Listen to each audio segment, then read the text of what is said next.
आगरा में मकान मालिक की लड़की 8 साल की प्रज्ञा के टुकड़े टुकड़े करके आटे के ड्रम में भर दिया गया।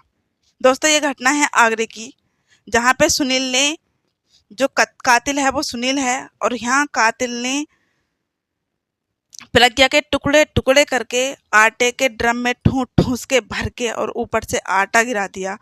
यहाँ बताया जा रहा है कि सुनील की एनकाउंटर में ढेर हो चुका है, यानी कि सुनील एनकाउंटर करते हुए, जब पुलिस ने एनकाउंटर किया सुनील पे, तो सुनील मौके पे ही मृत्यु हो गई। सुनील ने बाइक पे सवार होकर भागने की जब कोशिश करी है फिरोजाबाद को, तो पुलिस ने जब एनकाउंटर किया है तो तुरंत उसके गोली ऐसी जगह लगी है जो मौके पे ही मौत हो गई है। अब प्रज्ञा के घर वाले इतने खुश हैं क्योंकि उनको खून का खून मिल चुका है। और दोस्तों यहाँ प्रज्ञा की दादी जो हैं वो बोलती हैं कि हमारे दिल को अब थोड़ी सी ठंडक पहुंच चुकी है, क्योंकि जो हमारा कातिल था वो हमारी नज़रों से बहुत दूर जा चुका है। यहाँ सबसे पहले ये दोस्तों यहाँ ये देखा जाता है कि प्रज्ञा को सुनील ने क्यों मारा था। कोई तो वजह रही होगी ना पीछे। तो यहाँ पे सबसे पहले जानिए कि सुनील ने प्रज्ञा को क्यों मारा था।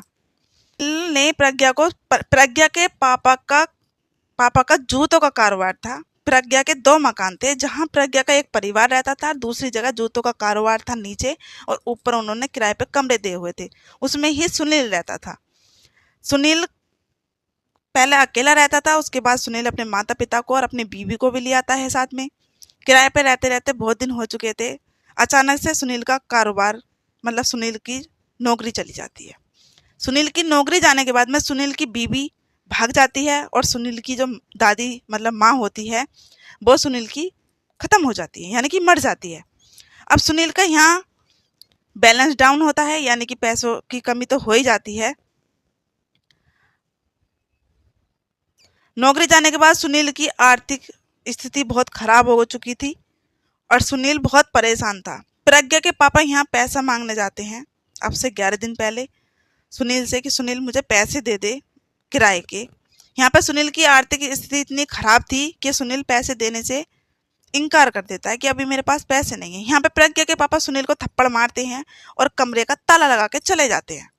जब कमरे का ताला लगा दिया, सुनील ने 5 दिन बाद वहाँ पैसे दिए प्रज्ञा के पापा को, और प्रज्ञा के पापा को पैसे देकर कमरा खुलवा लिया।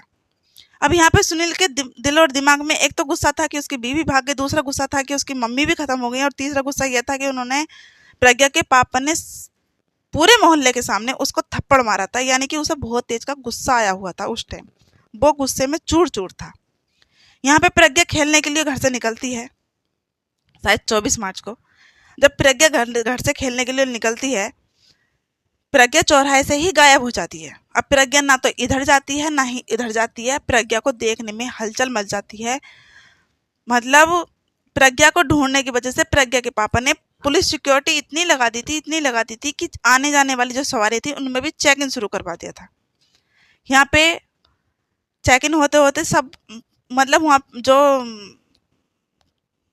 क्या बोलते हैं सवारी वाले थे, जो भी सवारी वाले थे, सवारी ला रहे थे ले जा रहे थे, वो भी परेशान थे कि ऐसा क्या हुआ है यहाँ पे जो गाड़ियां भी चेक इन होने लगी हैं।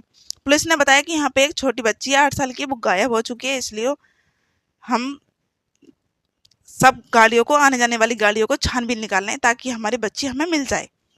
यहाँ पे सीसीटीवी कैमरों में भी छानबीन शुरू हो जाती है, क्योंकि प्रज्ञा चौराहे से आगे नहीं जाती है। जब चौराहे से आगे नहीं जाती है प्रज्ञा, तो उसके बाद में घर में ही ढूंढा जाता है। पुलिस ने इंक्वायरी घर में ही करनी शुरू कर दी उसके मकान में कि तुम्हारी किसी से चुसबंदी तो नहीं है, तुम्हारी किसी से लड़ाई तो नहीं है। यहाँ उसके पापा ने सीधे सीधे जवाब में बता दिया कि मेरी किसी से भी लड़ाई नहीं है, पर ऐसा किसी का पता भी नहीं है कि किसी के दिमाग में क्या चल रहा है। उसके पापा ने थप्पड़ मारा था 11 दिन पहले, वो उसको भूल चुके थे, और जब उसने पैसे दे दिए तो उन्होंने सोचा कि मतलब अब गुस्सा ठंडा हो गया होगा, थप्पड़ ही तो मारा है, कि ज़्यादा ज़्यादा बड़ा काम तो नहीं किया है।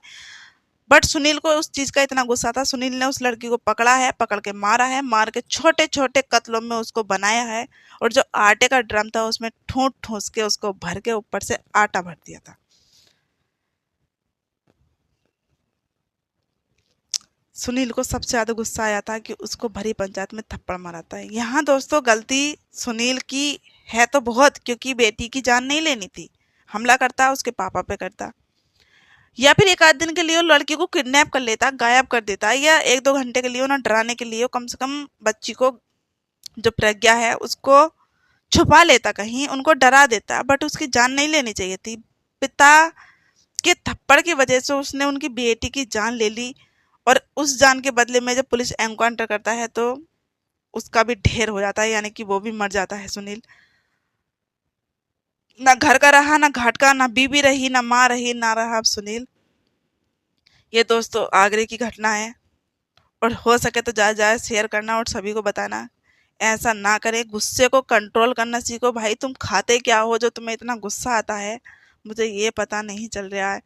बताओ, छोटी सी गलती के लिए तुमने दूसरे की बच्ची की जान ले ली, और उसकी जान तो ली ली, तुमने अपनी जान भी कुर्बान हो ही गई।